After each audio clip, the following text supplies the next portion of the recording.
দেশের বিভিন্ন স্থানে সভা সমাবেশ, মানববন্ধন সহ নানা ঘটনার খবর থাকছে সৈয়দা সামেদ আমাদের রিপোর্টে। প্রকৃত ত্যাগী আন্দোলনকারীদের বড় একটি অংশকে অবমূল্যায়ন করে রাতের আধারে দেয়া পকেট কমিটি স্থগিতের দাবিতে নাটোরে বিক্ষোভ সমাবেশ করেছে পদবঞ্চিত বৈষম্য বিরোধী ছাত্র আন্দোলন।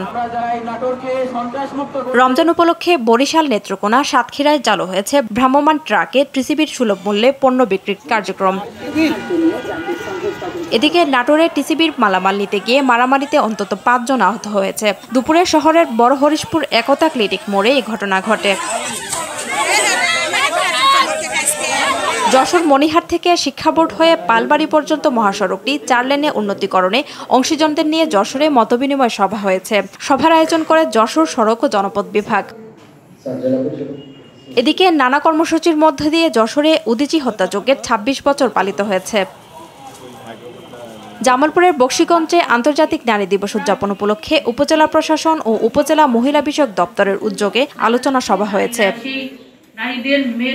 নদ নদী, খাল, পুকুর পুনর্খনন ও রক্ষার মাধ্যমে পরিবেশের উন্নয়ন প্রকল্প গ্রহণের লক্ষ্যে মেহেরপুরে গণশুনানি অনুষ্ঠিত হয়েছে।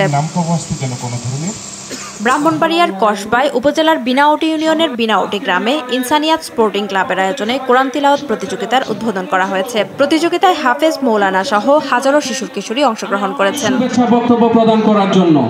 ভোলার দৌলতখানে ইলিশ মাছের জাটকা রক্ষায় টাস্কফোর্স টিমের বৈঠক অনুষ্ঠিত হয়েছে। রাজবাড়ীতে 4 কোটি টাকা ব্যয়ে নির্মিত পৌর সিটি সেন্টার মার্কেটের উদ্বোধন করেছেন ঢাকা বিভাগীয় কমিশনার শরফুদ্দিন আহমেদ চৌধুরী।